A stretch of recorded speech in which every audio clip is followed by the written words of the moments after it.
Hello दोस्तों, अस्सलाम वालेकुम। आज मैं देखने वाला हूँ दज्जाल के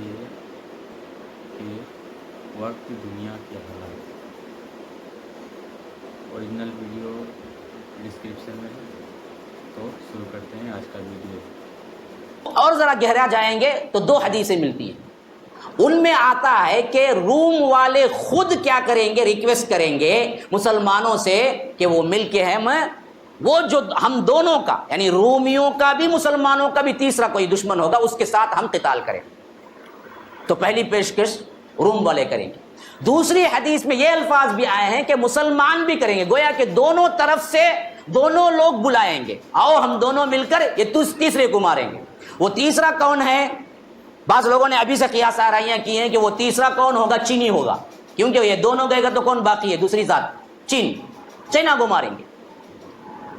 अब खासकर जो वो पर निकाल रहा है उस हैसियत से क्या है, और जो कुछ मुसलमानों पर मजालिम हो रहे हैं चाइना में, दूसरी जगह हो रहे हैं, कम अज़ कम मालूम होता है चाइना एक ऐसा मुल्क है जिसमें मुसलमानों पर जो मजालिम हो रहे हैं दुनिया में मालूम ही नहीं है लोगों को क्या हो रहा है।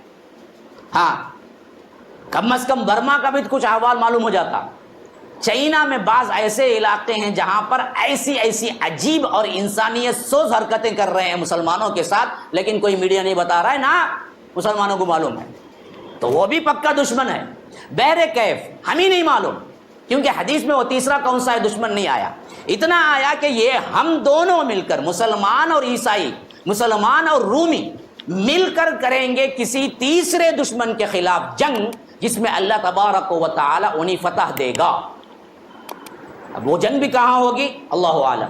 अच्छा, फतह होने के बाद माल गनीमत की तकसीम होगी, बहुत बड़ा माल गनीमत मिलेगा, और उस माल गनीमत की तकसीम होगी। उस तकसीम के बाद वापस हो रहे होंगे तो मुसलमान और ईसाई इकट्ठे ही वापस हो रहे होंगे एक टेलों वाली जगह पर। पता नहीं वो टेले वाली जगह कहाँ होगी। बाज़ों ने क्या कर दिया, जब तालिबान उभरे थे तो अफगानिस्तान कह दिया था, हालांकि वो आए भी चले भी गए, मसला भी ख़त्म हो गया। तो उस तरफ जिन्होंने इशारा किया था 2000 में या 1990 में, उनके इशारे बेकार गए। तो इस वास्ते क़ियास आराइयाँ नहीं करना चाहिए, सिर्फ हमको इतला देना है कि ये आया है, यही है, बोलने के लिए कोई सबूत नहीं है। क्योंकि अगर वैसे कह लिया जाए तो बाद में पशेमानी भी उठाना पड़ती है। तो बहरे कैफ वो नहीं हुआ, कोई होगा आगे चलकर। तो वहाँ टेलों वाली जगह पर जब वो अपने तलवारों को जैतून की दरख्तों के ठालियों में, टहनियों में, शाखों में लटका के आराम कर रहे होंगे, तो उस वक्त दरअसल एक ईसाई आके कहेगा कि जो जंग हमने जीती ये असल में सलीब की वजह से है, तो सलीब बुलंद हो, ये नारा लगाएगा। एक मुसलमान जो देख रहा होगा उसको इंतहाई गुस्सा आएगा, वो कहेगा कि सलीब की वजह से नहीं बल्कि मुसलमानों की वजह से, अल्लाहु अकबर। फिर कहेगा उसको कि तू सलीब कहता है, और उसको कत्ल कर देगा। जब वो कत्ल करेगा तो इधर ईसाई क्या करेंगे, इन पर धावा बोल देंगे और जबरदस्त जंग शुरू होगी। जो मिल के लड़े तीसरे दुश्मन से, वही दोनों आपस में फिर क्या हो जाएंगे, बड़ी जबरदस्त जंग शुरू हो जाएगी, जो ऐलान करेगा कि सलीब की वजह से हुआ है। इधर मुसलमान उठेंगे, उसको कत्ल करेंगे। ये एक कत्ल की वजह से ये लोग पूरा मुआहदा ही तोड़ देंगे और मुसलमानों को मारना शुरू कर देंगे। ऐसा माहौल होगा तो कोई पुकारने वाला पुकार के कहेगा कि देखो तुम्हारे घरों में पीछे, तुम यहां तो लड़ रहे हो लेकिन तुम्हारे घरों में पीछे दज्जाल आ चुका है। ये माहौल बिल्कुल ये आज का माहौल है ना, हरगिज़ भी वो नहीं होगा, तब कुछ और होगा वो। तो आज वो निशानियों को मुंतबिक करना दरअसल बिल्कुल ही जहालत है। वो जैतून के दरख्त कहाँ गए, वो ठालियाँ कहाँ गई, तलवार से जंग होगी, घोड़ों से जंग होगी, ये ज़माना है ही नहीं। कोई और ज़माना है जहाँ पर ये होगा महदी का।